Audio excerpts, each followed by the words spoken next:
If God is behind you, who can be against you? ದೇವರಿನ ಸಂಗಡ ಇರುವಾಗ ನಿನ್ನ ಎದುರಿಸುವಂತವರು ಯಾರು? Joshua knew that there is a challenge ahead of him, but one thing was for sure, that God was behind him all the time.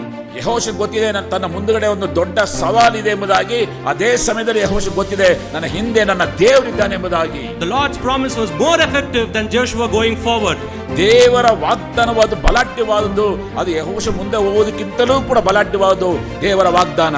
Joshua was one of the greatest military heroes in the Bible. ಯೆಹೋಶುವನು ಒಂದು ಉನ್ನತವಾದ ಸೇನಾ ದಂಡನಾಯಕನಾಗಿದ್ದಂತ ವ್ಯಕ್ತಿಯಾಗಿದ್ದನು. He led spies into the promised land of Canaan. ಆತನು ಕಾನಾನ್ ಆ ಒಂದು ದೇಶಕ್ಕೆ ತನ್ನ ಗುಪ್ತಾಚಾರ ನಡೆಸುವಂತ ವ್ಯಕ್ತಿಯಾಗಿದ್ದನು. He led Israel into the battle of Jericho. ಆತನು ಯೆರಿಕೋ ವಿರುದ್ಧವಾಗಿ ಇಸ್ರೇಲ್ ಜನಾಂಗವನ್ನು ಯುದ್ಧಕ್ಕೆ ನಡೆಸುವಂತ ವ್ಯಕ್ತಿಯಾಗಿದ್ದನು. Not only that, he was a man of loyalty and obedience. ಅಷ್ಟು ಮಾತ್ರ ಅಲ್ಲ, ಒಬ್ಬ ಯಥಾರ್ಥರಾಗಿ ದೇವರಿಗೆ ವಿಧಿಯನಾದಂತ ವ್ಯಕ್ತಿ ಯೆಹೋಶುವನಾಗಿದ್ದ.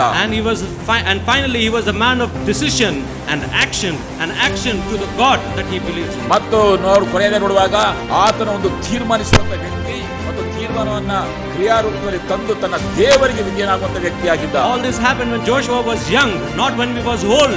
He was young and he served the Lord at the right time. ಎಲ್ಲವನ್ನು ಕೂಡ ಯೆಹೋಶುವನು ಮಾಡುವಾಗ ಯೆಹೋಶುವನು ಚಿಕ್ಕ ಪ್ರಾಯದವನೇ ಆಗಿದ್ದ, ವಯಸ್ಸಾಗಿರಲಿಲ್ಲ.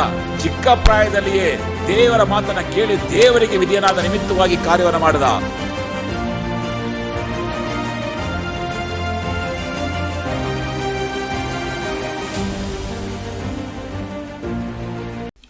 Okay, today let's turn our Bibles to Joshua chapter 24. ಈ ದಿನದಲ್ಲಿ ನಾವು ಯೆಹೋಶುವನ ಪುಸ್ತಕ 24ನೇ ಅಧ್ಯಾಯಕ್ಕೆ ನಮ್ಮ ಗಮನವನ್ನು ನಾವು ತರುವಂತವರಾಗಿರೋಣ. In this chapter 24, I've always seen everybody, while they pray, they always say that me and my family will worship the Lord. ಈ 24ನೇ ಅಧ್ಯಾಯವನ್ನು ನಾವು ಗಮನಿಸುವಾಗ ಪ್ರತಿಯೊಬ್ಬರು ಕೂಡ ಹೇಳುವಂತ ಮಾತು, ನಾನು ಮತ್ತು ನನ್ನ ಮನೆಯವರು ಯೆಹೋವನನ್ನೇ ಸೇವಿಸುವೆವು. This was told by Joshua. ಇದು ಈ ಮಾತನ್ನ ಯೆಹೋಶುವನು ಹೇಳಿದಂತ ಮಾತಾಗಿದೆ. But why was it said? ಆದರೆ ಯಾತಕ್ಕಾಗಿ ಮಾತನ್ನ ಆತನು ಹೇಳಿದನು? Why was this word said? Why me and my family? Why did he say something like that? ಯಾಕೆ ಬೇರೆ ರೀತಿಯಲ್ಲಿ ಆತನು ಹೇಳದೆ ನಾನು ಮತ್ತು ನನ್ನ ಮನೆಯವರು ಎಂಬುದಾಗಿ ಯಾಕೆ ಹೇಳಬೇಕಾಗಿತ್ತು? Before we could meditate on these things, ಈ ವಾಕ್ಯಗಳ ಕುರಿತಾಗಿ ನಾವು ಧ್ಯಾನ ಮಾಡೋದಕ್ಕಿಂತಲೂ ಮುಂಚೆ let's look behind, or let's look at the background of Joshua, and we will start off from there onwards. ಈ ಯೆಹೋಶುವನ ಒಂದು ಹಿನ್ನೆಲೆಯನ್ನು ನಾವು ನೋಡಿ ಅನಂತರದಲ್ಲಿ ವಾಕ್ಯ ಭಾಗಕ್ಕೆ ನಾವು ಬರುವಂತವರಾಗಿರೋಣ. So Joshua chapter 1, ಯೆಹೋಶುವನ ಪುಸ್ತಕ ಮೊದಲನೆಯ ಅಧ್ಯಾಯ. okay, chapter 1 verse 1 and 2. ಮೊದಲನೇ ಅಧ್ಯಾಯ 1 ಮತ್ತು 2ನೆಯ ಒಂದು ವಾಕ್ಯ ಭಾಗ. After the death of Moses, the Lord's servant, the Lord spoke to Joshua, son of Nun, who had served Moses. Moses, my servant is dead. Now you and all the people prepare to cross over the Jordan to the land I am giving the Israelites.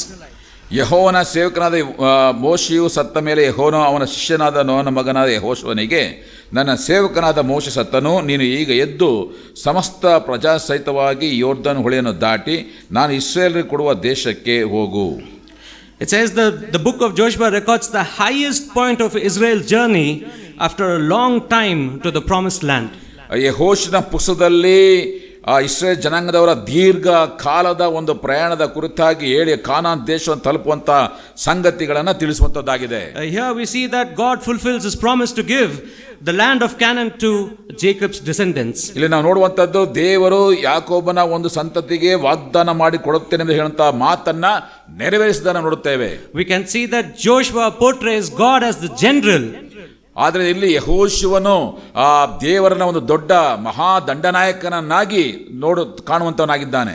The one who leads his people in victorious battle only if they trust and obey. ತನ್ನ ಜನರನ್ನ ಒಬ್ಬ ನಾಯಕನಾಗಿ ಅವರನ್ನ ಜಯದಲ್ಲಿ ನಡೆಸುವಂತ ನಾಯಕನಾಗಿ ಯಾವಾಗ ಅವರು ವಿಧೇಯರಾಗುತ್ತಾರೋ ಆಗ ಅವರನ್ನು ನಡೆಸುವಂತ ವ್ಯಕ್ತಿಯಾಗಿ ನೋಡುತ್ತೇವೆ. This is the background of Joshua. ಇದು ಯೆಹೋಶುವನ ಒಂದು ಹಿನ್ನೆಲೆಯಾಗಿದೆ. The first thing is God commissions Joshua. ಮೊದಲನೇದಾಗಿ ದೇವರು ಯೆಹೋಶುವನಿಗೆ ಒಂದು ಆಜ್ಞೆಯನ್ನು ಕೊಡ್ತಾ ಇದ್ದಾನೆ. While he commissions, he says that my servant Moses is dead. Now it is your time to start ಆತನು journey. ಈ ಆಜ್ಞೆ ಕೊಡುವಾಗ ಈಗ ನನ್ನ ಸೇವಕನಾದ ಮೋಶೆಯು ಆತನು ಸತ್ತು ಹೋಗಿದ್ದಾನೆ, ಈಗ ಇದು ನಿನ್ನ ಕೆಲಸ, ನಿನ್ನ ಜವಾಬ್ದಾರಿ, ನೀನು ಮುಂದಕ್ಕೆ ನಡೆಸಬೇಕು. Not only that, in verse 5 it says, no one will be able to stand against you. ಅದು ಮಾತ್ರ ಅಲ್ಲ, ಆತನು ಹೇಳುವಂತ ಮತ್ತೊಂದು ಮಾತು, ನಿನ್ನ ವಿರುದ್ಧವಾಗಿ ಯಾರು ಕೂಡ ನಿಲ್ಲುವುದಕ್ಕೆ ಸಾಧ್ಯತೆ ಇಲ್ಲ. As long as you live, I will be with you, just I was with Moses, and I will not leave you or forsake you. ನಿನ್ನ ಇಡೀ ಜೀವಿತ ಕಾಲದಲ್ಲಿ ನಾನು ಮೋಶೆ ಸಂಗಡ ಇದ್ದ ಹಾಗೆ ನಿನ್ನ ಜೊತೆಯನ್ನು ಇರುತ್ತೇನೆ, ನಾನು ಎಂದೂ ಕೂಡ ಕೈ ಬಿಡುವುದಿಲ್ಲ, ಎಂದೂ ಕೂಡ ತೊರೆಯುವುದಿಲ್ಲ. Victory is assured not because Joshua was a great leader, not because Israel was a great nation, because God is great, and that's the reason the victory was assured for Joshua. ಜಯ ಖಂಡಿತವಾಗಿ ಕೂಡ ಅವರಿಗೆ ಸಿಗುವಂತಾಗಿದೆ. ಯಾಕಂತಾರೆ ಯೆಹೋಶುವನು ಒಬ್ಬ ದೊಡ್ಡ ನಾಯಕನೆಂಬುದಾಗಿ ಅಲ್ಲ, ಅಥವಾ ಇಸ್ರೇಲರು ದೊಡ್ಡ ಮಹಾ ಜನಾಂಗ ಎಂಬುದಾಗಿ ಅಲ್ಲ, ಆದರೆ ಅದಕ್ಕಿಂತಲೂ ಮಹಾ ದೇವರಾಗಿರುವಂತ ದೇವರಿರುವ ನಿಮಿತ್ತವಾಗಿ. He says to Joshua, I will be with you. ಅದ್ರ ಹೇಳಿದ ಮಾತು, ಯೆಹೋಶುವನೇ ನಾನು ನಿನ್ನ ಸಂಗಡ ಇರುತ್ತೇನೆ. Not only that, he also puts a condition in the promise. ಅಷ್ಟು ಮಾತ್ರ ಅಲ್ಲ, ವಾಗ್ದಾನದಲ್ಲಿ ಕೂಡ ಒಂದು ತನ್ನ ನಿಯಮವನ್ನ ತಿಳಿಸುವಂತವನಾಗಿದ್ದಾನೆ. In verse 8 it says, this book of instruction must not depart from your mouth. You are to recite it day and night, so that you may carefully observe everything written in it, for then you will prosper and succeed. ವಚನ 8ನೇ ವಾಕ್ಯದಲ್ಲಿ ಹೀಗೆ ನೋಡುತ್ತೇವೆ, ಈ ಧರ್ಮಶಾಸ್ತ್ರವು ಯಾವಾಗಲೂ ನಿನ್ನ ಬಾಯಲ್ಲಿರಲಿ, ಹಗಲಿರಲು ಅದನ್ನು ಧ್ಯಾನಿಸುತ್ತಾ ಅದರಲ್ಲಿ ಬರೋದನ್ನೆಲ್ಲ ಕೈಗೊಂಡು ನಡಿ, ಆಗ ನಿನ್ನ ಮಾರ್ಗದಲ್ಲೆಲ್ಲ ಸಫಲನಾಗುವಿ, ಕೃತಾರ್ಥನಾಗುವಿ. Not only that, in the verse 9 it says, haven't I commanded you? Be strong and courageous. Do not be afraid or discouraged, for the Lord your God is with you wherever you go. ಮತ್ತು 9ನೇ ವಾಕ್ಯದಲ್ಲಿ ಕೂಡ ಅದನ್ನು ನೋಡ್ತೇವೆ, ನಾನು ನಿನಗೆ ಆಜ್ಞಾಪಿಸಿದನಲ್ಲ, ಸ್ಥಿರಚಿತ್ತನಾಗಿರು, ಧೈರ್ಯದಿಂದಿರು, ಅಂಜಬೇಡ, ಕಳವಳಗೊಳ್ಳಬೇಡ, ನೀನು ಹೋಗುವಲ್ಲೆಲ್ಲ ನಿನ್ನ ದೇವರ ಯೆಹೋವನು ನಿನ್ನ ಸಂಗಡ ಇರುತ್ತಾನೆ ಎಂದು ಹೇಳಿದನು. If God is behind you, who can be against you? ದೇವರಿನ ಸಂಗಡ ಇರುವಾಗ ನಿನ್ನ ಎದುರಿಸುವಂತವರು ಯಾರು? Joshua knew that there is a challenge ahead of him, but one thing was for sure, that God was behind him all the time. ಯೆಹೋಶುಗೆ ಗೊತ್ತಿದೆ ತನ್ನ ಮುಂದುಗಡೆ ಒಂದು ದೊಡ್ಡ ಸವಾಲಿದೆ ಎಂಬುದಾಗಿ, ಅದೇ ಸಮಯದಲ್ಲಿ ಯೆಹೋಶುಗೆ ಗೊತ್ತಿದೆ ನನ್ನ ಹಿಂದೆ ನನ್ನ ದೇವರಿದ್ದಾನೆ ಎಂಬುದಾಗಿ. The Lord's promise was more effective than Joshua going forward. ದೇವರ ವಾಗ್ದಾನವು ಅದು ಬಲಾಢ್ಯವಾದದ್ದು, ಅದು ಯೆಹೋಶು ಮುಂದೆ ಹೋಗೋದಕ್ಕಿಂತಲೂ ಕೂಡ ಬಲಾಢ್ಯವಾದದ್ದು ದೇವರ ವಾಗ್ದಾನ. Joshua was one of the greatest military heroes in the Bible. ಯೆಹೋಶುವನ್ನು ಒಂದು ಉನ್ನತವಾದ ಸೇನಾ ದಂಡನಾಯಕನಾಗಿದ್ದಂತ ವ್ಯಕ್ತಿಯಾಗಿದ್ದನು. He led spies into the promised land of Canaan. ಆತನು ಕಾನಾನ್ ಆ ಒಂದು ದೇಶಕ್ಕೆ ತನ್ನ ಗುಪ್ತಾಚಾರ ನಡೆಸುವಂತ ವ್ಯಕ್ತಿಯಾಗಿದ್ದನು. He led Israel into the battle of Jericho. ಆತನು ಯೆರಿಕೋ ವಿರುದ್ಧವಾಗಿ ಇಸ್ರೇಲ್ ಜನಾಂಗವನ್ನು ಯುದ್ಧಕ್ಕೆ ನಡೆಸುವಂತ ವ್ಯಕ್ತಿಯಾಗಿದ್ದನು. Not only that, he was a man of loyalty and obedience. ಅಷ್ಟು ಮಾತ್ರ ಅಲ್ಲ, ಒಬ್ಬ ಯಥಾರ್ಥರಾಗಿ ದೇವರಿಗೆ ವಿಧಿಯನಾದಂತ ವ್ಯಕ್ತಿ ಯೆಹೋಶುವನಾಗಿದ್ದ. And finally he was a man of decision and action to the God that he believes in. ಮತ್ತು ಕೊನೆಯದೇ ನೋಡುವಾಗ ಆತನ ಒಂದು ತೀರ್ಮಾನಿಸುವಂತ ವ್ಯಕ್ತಿ ಮತ್ತು ತೀರ್ಮಾನವನ್ನ ಕ್ರಿಯಾರೂಪದಲ್ಲಿ ತಂದು ತನ್ನ ದೇವರಿಗೆ ವಿಧಿಯನಾಗುವಂತ ವ್ಯಕ್ತಿಯಾಗಿದ್ದ. All this happened when Joshua was young, not when he was old. He was young and he served the Lord at the right time. ಇದೆಲ್ಲವನ್ನು ಕೂಡ ಯೆಹೋಶುವನು ಮಾಡುವಾಗ ಯೆಹೋಶುವನು ಚಿಕ್ಕ ಪ್ರಾಯದವನೇ ಆಗಿದ್ದ, ವಯಸ್ಸಾಗಿರಲಿಲ್ಲ. ಚಿಕ್ಕ ಪ್ರಾಯದಲ್ಲಿಯೇ ದೇವರ ಮಾತನ್ನ ಕೇಳಿ ದೇವರಿಗೆ ವಿಧಿಯನಾದ ನಿಮಿತ್ತವಾಗಿ ಕಾರ್ಯವನ್ನು ಮಾಡಿದ. Now that we see that Joshua's background is so powerful, he has the support of the Lord. He starts off his journey, and in the chapter 24, that is the end of his journey. In chapter 23 he says, the first verse, I am become old and I am not able to take it anymore. I have to give certain things about whatever is happening in and around Israel. ಈಗ ನಾವು ನೋಡುವಂತ ಇದರ ಎಲ್ಲಾ ಸಂಗತಿಗಳು ಕೂಡ ಕಾರಣವಾದವರು ದೇವರೇ ಎಂಬುದಾಗಿ ಗುರುಸಿದಂತ ಯೆಹೋಶುವನು 23ನೇ ಅಧ್ಯಾಯಕ್ಕೆ ಬರುವ ಸಮಯದಲ್ಲಿ, ನಾನು ಈಗ ಮುಪ್ಪಿನವನಾಗಿದ್ದೇನೆ, ಇನ್ನು ಮುಂದೆ ನಡೆಸೋದಕ್ಕೆ ನನಗೆ ಶಕ್ತಿ ಸಾಲದು, ಆದರೆ ಇದನ್ನ ಮತ್ತೊಬ್ಬರಿಗೆ ಕೊಡಬೇಕೆಂಬುದಾಗಿ ಆತನು ತೀರ್ಮಾನಿಸುವಂತವನಾಗಿದ್ದಾನೆ. Now Joshua was able to see that people of Israel were getting away from God.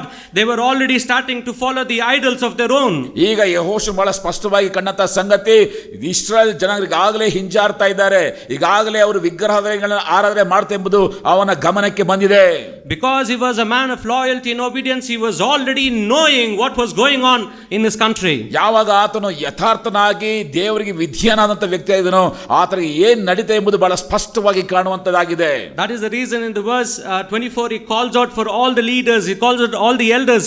The very first verse, you can see that he calls out for a meeting, and this was a dramatic meeting because he wanted to declare something very important. ಆದ್ದರಿಂದ 24ನೇ ಅಧ್ಯಾಯದ ಮೊದಲನೇ ವಾಕ್ಯದಲ್ಲಿ ಆತನು ಎಲ್ಲ ಹಿರಿಯರನ್ನು ನಾಯಕರನ್ನು ಕೂಡ ಕರೆದು ಬಹಳ ಪ್ರಮುಖವಾದ ಒಂದು ಕೂಟವಾಗಿ ಅವರೊಟ್ಟಿಗೆ ಆತನು ಮಾತಾಡುತ್ತಾ ಇರುವಂತಹ ಸಂಗತಿ ನೋಡುತ್ತೇವೆ. And not only did he call them, but he called them in the presence of God. ಅವರನ್ನ ಸುಮ್ಮನೆ ಕರೀತಾ ಇರಲ್ಲ, ಅವರನ್ನ ದೇವರ ಪ್ರಸನ್ನತೆಯಲ್ಲಿ ಕರೆಯುವಂತವನಾಗಿದ್ದಾನೆ. If you read chapter 24 verse 1, it says Joshua assembled all the tribes of Israel at Shechem and summoned Israel's elders, leaders, judges and officers, and they presented themselves before God. ನಾವು 24ನೇ ಅಧ್ಯಾಯ ಮೊದಲನೇ ವಾಕ್ಯ ನೋಡುತ್ತೇವೆ. ತರುವಾಯ ಯೆಹೋಶುವನು ಇಸ್ರಾಯೇಲರ ಎಲ್ಲ ಕುಲದವರನ್ನು ಶೆಕೆಮಿನಲ್ಲಿ ಕೂಟಕ್ಕೆ ಕರೆಸಲು ಅವರ ಹಿರಿಯರು, ಪ್ರಧಾನರು, ನ್ಯಾಯಾಧಿಪತಿಗಳು, ಅಧಿಕಾರಿಗಳು ಬಂದು ದೇವರ ಸನ್ನಿಧಿಯಲ್ಲಿ ಕಾಣಿಸಿಕೊಂಡರು. He called them in front of God. He called them amongst God. ಅವರ ಎಲ್ಲರನ್ನು ಕೂಡ ದೇವರ ಸಮ್ಮುಖಕ್ಕೆ, ದೇವರ ಪ್ರಸನ್ನತೆಗೆ ಕರೆದನು. Now let us see what Joshua has to say to the people who were falling apart from God. ಈಗ ದೇವರಿಂದ ದೂರ ಬಿದ್ದು ಹೋಗುತ್ತಿರುವಂತಹ ಜನರ ಕುರಿತಾಗಿ ಯೆಹೋಶುವನು ಹೇಳುವಂತ ಮಾತನ್ನ ಕೇಳಿಸಿಕೊಳ್ಳಿರಿ. Verse 2 and 4. ವಚನ 2 ಮತ್ತು 4ನೇ ವಾಕ್ಯ. Joshua said to all the people, "This is what the Lord God of Israel says. Long ago your ancestors, including Terah, the father of Abraham and Nahor, lived behind the Euphrates river and worshipped other gods. But I took your father Abraham from the region beyond the Euphrates river, led them throughout the land of Canaan, and multiplied his descendants. I gave him Isaac." ನಾವು 2ನೇ ವಾಕ್ಯ ಹೀಗೆ ನೋಡುತ್ತೇವೆ. ಯೆಹೋಶುವನು ಅವರೆಲ್ಲರಿಗೆ, ನಿಮ್ಮ ದೇವರಾದ ಯೆಹೋವನು ಹೇಳುವುದೇನೆಂದರೆ, ಅಬ್ರಾಮ, ನಾಹೋರ್ ಎಂಬವರ ತಂದೆಯಾದ ತೆರಹ ಮೊದಲಾದ ನಿಮ್ಮ ಮೂಲ ಪುರುಷರು ಪೂರ್ವದಲ್ಲಿ ಯೂಫ್ರಟೀಸ್ ಹೊಳೆಯ ಆಚೆಯಲ್ಲಿದ್ದು ಅನ್ಯ ದೇವತೆಗಳನ್ನು ಪೂಜಿಸುತ್ತಿದ್ದರು. ನಾನು ನಿಮ್ಮ ಪಿತೃವಾದ ಅಬ್ರಾಮನನ್ನು ಅಲ್ಲಿಂದ ಕರೆತಂದು ಕಾನಾನ್ ದೇಶದೆಲ್ಲ ಸಂಚಾರ ಮಾಡಿಸಿ ಈಸಾಕನೆಂಬ ಮಗನನ್ನು ಕೊಟ್ಟು ಅವನ ಸಂತಾನವನ್ನು ಹೆಚ್ಚಿಸಿದನು. Before God challenged Israel, he reminded of his faithfulness, and he also reminded the goodness that was shown at the beginning of the time of Abraham. ಇಸ್ರಾಯೇಲಿಗೆ ಒಂದು ದೊಡ್ಡ ಸವಾಲನ್ನ ಕೊಡುವುದಕ್ಕಿಂತ ಮುಂಚೆಯೇ ಯೆಹೋಶುವನು ದೇವರು ಹೇಗೆ ತನ್ನ ಅಬ್ರಾಮನಲ್ಲಿ ತನ್ನ ವಾಗ್ದಾನವನ್ನು ನೆರವೇರಿಸೆಂಬುದನ್ನು ಅವರ ನೆನಪಿಗೆ ತರ್ತಾ ಇದ್ದಾನೆ. If you remember, God promised Abraham that he will increase his descendants. ದೇವರು ನಿಮ್ಗೆ ಜ್ಞಾಪಕ ಇರುತ್ತದೆ, ದೇವರು ಅಬ್ರಾಮನಿಗೆ ಒಂದು ವಾಗ್ದಾನ ಕೊಟ್ಟ, ಏನಂತಂದ್ರೆ ನಿನ್ನ ಸಂತತಿಯನ್ನು ನಾನು ಅಭಿವೃದ್ಧಿ ಪಡಿಸ್ತೇನೆ ಎಂಬುದಾಗಿ. Not only that, God made a promise to Abraham like walking in a physical manner. The olden days promise said they have to separate all the animals and then they have to walk through. That kind of a promise God provided Abraham. ಆ ಒಂದು ಹಳೆಯ ದಿನಗಳಲ್ಲಿ ಒಂದು ಎಂಥ ವಾಗ್ದಾನ ಅಂತಂದ್ರೆ, ಒಂದು ಪ್ರಾಣಿಯನ್ನ ಕಡಿದು ಆ ಕಡೆ ಈ ಕಡೆ ನಿಲ್ಲಿಸ ಮಧ್ಯದಲ್ಲಿ ಪ್ರವೇಶಿಸಬೇಕಾಯಿತು. ಅಂತ ಶ್ರೇಷ್ಠವಾದಂತ ಒಂದು ಒಡಂಬಡಿಕೆಯನ್ನ ದೇವರು ಅಬ್ರಾಮನಿಗೆ The promise of blood, if you don't complete your promise, the blood will be on you. That is the promise that was given. ಅದು ಒಂದು ರಕ್ತದ ಒಂದು ಒಡಂಬಡಿಕೆ ಆಗಿದೆ. ಅದನ್ನ ನೆರವೇರಿಸದೆ ಹೋದಂತ ವ್ಯಕ್ತಿಯ ರಕ್ತವು ಕೂಡ ಚೆಲ್ಲಲ್ಪಡುವಂತದ್ದಾಗಿದೆ. Now in the verse 5 he says, then in the verse 5 and 7 he says, "Then I sent Moses and Aaron. I plagued Egypt by what I did there, and afterward I brought you out. When I brought your fathers out of Egypt, and you reached the Red Sea, the Egyptians pursued your father with chariot and horsemen as far as the sea. Your fathers cried out to the Lord. He put darkness between you and the Egyptians. He brought the sea over them, engulfing them. Your own eyes saw what I did to Egypt. After that you lived in the wilderness a long time." ನಾವು 5ನೇ ವಾಕ್ಯದ ಹೀಗೆ ನೋಡುತ್ತೇವೆ. ತರುವಾಯ ನಾನು ಮೋಶೆ ಆರೋನನ್ನು ಕಳುಹಿಸಿ ಆ ಐಗುಪ್ತರಲ್ಲಿ ಅನೇಕ ಮಹತ್ಕಾರ್ಯಗಳನ್ನು ನಡೆಸಿ ಅವರನ್ನು ಬಾಧಿಸಿ ನಿಮ್ಮನ್ನು ಹೊರಗೆ ತಂದೆನು. ನಿಮ್ಮ ಪಿತೃಗಳು ಐಗುಪ್ತದಿಂದ ಬಿಡುಗಡೆ ಆಗಿ ಕೆಂಪು ಸಮುದ್ರಕ್ಕೆ ಬರುತ್ತಿರುವಾಗ ಐಗುಪ್ತರು ರಥಾಶ್ವ ಬಳಗ ಸಹಿತವಾಗಿ ಅವರನ್ನು ಆ ಸಮುದ್ರದವರೆಗೆ ಹಿಂದಟ್ಟಿದರು. ಆಗ ಅವರು ಯೆಹೋವನಾದ ನನಗೆ ಮೊರೆಯಿಡಲು ನಾನು ಅವರಿಗೂ ಐಗುಪ್ತರಿಗೂ ಮಧ್ಯದಲ್ಲಿ ಕಾರ್ಗತ್ತಲೆ ಉಂಟು ಮಾಡಿದೆನು. ಇದಲ್ಲದೆ ನಾನು ಐಗುಪ್ತರ ಮೇಲೆ ಸಮುದ್ರವನ್ನು ಬರಮಾಡಿ ಅವರನ್ನು ಮುಚ್ಚಿಬಿಟ್ಟನು. ನಾನು ಐಗುಪ್ತದಲ್ಲಿ ಏನೇನು ಮಾಡಿದೆನೆಂಬುದನ್ನು ನೀವು ಸಾಕ್ಷಿಗಳಾಗಿದ್ದೀರಾ. Through Joshua, Lord summarized the most of Exodus that had happened. ಯೆಹೋಶುವನ ಮುಖಾಂತರವಾಗಿ ದೇವರು ಅವರ ಒಂದು ಅರಣ್ಯ ಯಾತ್ರೆಯನ್ನು ಸಂಪೂರ್ಣವಾಗಿ ತಿಳಿಸುವಂತವನಾಗಿದ್ದಾನೆ. It says that, this is the entire sentence. The Lord summarized most of Exodus with one sentence about Israel's sin, rebellion and failure, which is documented in Exodus, Numbers and Deuteronomy. ಈ ಒಂದು ವಿಮೋಚಕಾಂಡ ಪುಸ್ತಕದಲ್ಲಿ ಬರೆದಿರುವಂತಹ ಇಸ್ರಾಯೇಲರ ಆ ಒಂದು ಯಾತ್ರೆಯಲ್ಲಿ ಅವರ ಒಂದು ಪಾಪಗಳು, ಅವರ ಒಂದು ಮೊಂಡುತನ, ಅವರ ಅವಿಧೇಯತೆ ಎಲ್ಲವನ್ನೂ ಕೂಡ ಯೆಹೋಶುವನು ಒಂದೇ ಒಂದು ವಾಕ್ಯದಲ್ಲಿ ಸಮಗ್ರವಾಗಿ ಅದನ್ನು ತಿಳಿಸುವಂತವನಾಗಿದ್ದಾನೆ. Now we know what happened in the wilderness. ಈಗ ನಮಗೆ ಗೊತ್ತಿದೆ ಅರಣ್ಯದಲ್ಲಿ ಏನಾಯಿತು ಎಂಬುದಾಗಿ. We know what happened with the people of Israel, how they behaved in the entire time, even though God brought them out of Egypt, how they behaved against God. We all know that. ನಮಗೆಲ್ಲರೂ ಕೂಡ ಚೆನ್ನಾಗಿ ಗೊತ್ತಿದೆ, ದೇವರು ಐಗುಪ್ತ ದೇಶದ ಬಿಡುಗಡೆ ಮಾಡಿದ ಮೇಲೆಯೂ ಕೂಡ ಇಸ್ರಾಯೇಲ್ ಜನಾಂಗದವರು ಹೇಗೆ ದೇವರ ವಿರುದ್ಧವಾಗಿ ಅವರು ನಡ್ಕೊಂಡರೆಂಬುದಾಗಿ. Even though God had given them a chance, even though God brought them out of slavery, but still they did what they wanted to do. ದೇವರು ಅವರನ್ನ ಗುಲಾಮಗಿರಿಯಿಂದ ಬಿಡುಗಡೆ ಮಾಡಿಸಿ ತಪ್ಪಿಸಿ ಹೊರ ತಂದರೂ ಕೂಡ ಅವರು ತಾವು ಏನು ಮಾಡಬೇಕೆಂಬುದಾಗಿ ನೆನೆಸಿದರು, ಅದೇ ಕಾರ್ಯಗಳನ್ನೇ ಮಾಡಿದರು. It is such a, even though this applies to our life, even though this applies to our thing about how we behave, even though God gives us chance one after the other, but we are not anywhere near to what Joshua is leading his life to. ಇದು ನಮ್ಮ ಜೀವಿತದಲ್ಲಿ ಕೂಡ ಆಗುತ್ತದೆ. ಒಂದರ ನಂತರ ಒಂದು ನಮ್ಮ ದೇವರು ಅವಕಾಶ ಕೊಡ್ತಾ ಬಂದಾಗ್ಯೂ ಕೂಡ ನಾವು ದೇವರ ಮಟ್ಟಕ್ಕೆ ನಾವು ಜೀವಿಸದೆ ನಮ್ಮದೇ ಆದಂತಹ ದಾರಿಯಲ್ಲಿ ಹೋಗುವಂತವರಾಗಿದ್ದೇವೆ. ಯೆಹೋಶುವನ ಮಟ್ಟಕ್ಕೆ ಬರಲೇ ಇಲ್ಲ. It says that God did not leave Israel in slavery in Egypt forever. When the time was right, he sent a deliverer to his people.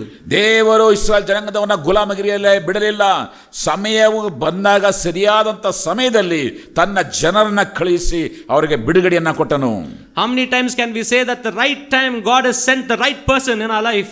ಎಷ್ಟು ಸಹ ನಾವು ಈ ರೀತಿ ಹೇಳ್ಬೋದು, ಸರಿಯಾದಂತ ಸಮಯದಲ್ಲಿ ಸರಿಯಾದಂತ ವ್ಯಕ್ತಿಯನ್ನ ನನ್ನ ಬಳಿಗೆ ದೇವರು ಕಳುಹಿಸಿ ನನಗೆ ಬಿಡುಗಡೆ ಕೊಟ್ಟರು ಎಂಬುದಾಗಿ ಎಷ್ಟು ಜನ ನಾವು ಹೇಳೋದಕ್ಕೆ ಸಾಧ್ಯತೆ ಇದೆ? How can we say, even in our lives, even though we are miserable and we are going away from God, even though at that point of time God says, I will love you forever, and I will send you the right person to take you out of that misery. ಎಷ್ಟೋ ಸಹ ನಾವು ಕೂಡ ದೇವರ ಮಾರ್ಗದಿಂದ ತಪ್ಪಿ ನಾವು ದೂರ ಹೋಗುವಂತ ಸಮಯದಲ್ಲಿ ಕೂಡ ದೇವರು ಹೇಳುವಂತ ಮಾತು, ನಾನಿನ್ನ ಪ್ರೀತಿಸ್ತಾ ಇದ್ದೇನೆ, ನಾನಿನ್ನ ಪ್ರೀತಿಸಿ ತಕ್ಕ ಸಮಯದಲ್ಲಿ ತಕ್ಕ ವ್ಯಕ್ತಿಗಳನ್ನ ನಿನ್ನ ಬಳಿಗೆ ಕಳಿಸುತ್ತೇನೆ. That is the love of God. ಅದು ನಿಜವಾಗಿ ಕೂಡ ದೇವರ ಪ್ರೀತಿಯಾಗಿದೆ. Not only that, in verse 11 to 13 it says, you then crossed the Jordan and came to Jericho. The people of Jericho, as well as the Amorites, the Perizzites, the Canaanites, the Hittites, the Girgarites, the Hivitites and Jebusites fought against you, but I handed them over to you. I sent the hornet ahead of you and drove out of the two Amorite kings before you. It was not by sword or bow. I gave you a land you did not labor for, and cities you did not build. Though you live in them, you are eating from vineyards and olive groves you did not plant. ವಚನ 11 ನಾವು ನೋಡುತ್ತೇವೆ, ನೀವು ಯೋರ್ದನ್ ದಾಟಿ ಎರಿಕೋವಿಗೆ ಬಂದಿರಿ. ಆಗ ಎರಿಕೋದವರು ಅಮೋರಿಯರು, ಪೆರಿಜ್ಯರು, ಕನಾನ್ಯರು, ಹಿತ್ತಿಯರು, ಗಿರ್ಗಾಷಿನರು, ಹಿವಿಯರು, ಯೆಬೂಸಿಯರು ಇವರೆಲ್ಲ ನಿಮಗೆ ವಿರೋಧವಾಗಿ ಯುದ್ಧಕ್ಕೆ ಬರಲು ನಾನು ಅವರೆಲ್ಲರನ್ನು ನಿಮ್ಮ ಕೈಗೆ ಒಪ್ಪಿಸಿದನು. ಇದಲ್ಲದೆ ನಾನು ಕಡಜದ ಹುಳುಗಳನ್ನು ನಿಮ್ಮ ಮುಂದಾಗಿ ಕಳುಹಿಸಿದನು. ಅವು ಅಮೋರಿಯರ ಅರಸರಿಬ್ಬರನ್ನು ಓಡಿಸಿಬಿಟ್ಟವು. ಇದು ನಿಮ್ಮ ಕತ್ತಿ ಬಿಲ್ಲುಗಳಿಂದ ಆದದ್ದಲ್ಲ. ನೀವು ವ್ಯವಸಾಯ ಮಾಡದೆ ಬೆಳೆದಿರುವ ಭೂಮಿಯನ್ನು ನಿಮಗೆ ಕೊಟ್ಟೆನು. ನೀವು ಕಟ್ಟದೇ ಇರುವ ಪಟ್ಟಣಗಳಲ್ಲಿ ನೀವು ವಾಸಿಸುತ್ತೀರಿ. ನೀವು ನೆಟ್ಟು ಬೆಳೆಸದೇ ಇರುವ ದ್ರಾಕ್ಷೆ ಎಣ್ಣೆ ಮರಗಳ ಇವುಗಳ ತೋಟಗಳನ್ನು ಅನುಭವಿಸುತ್ತಿದ್ದೀರಿ ಎಂಬುದೇ. How can I say this one? When we don't deserve a blessing, but we receive it, how do we call those things?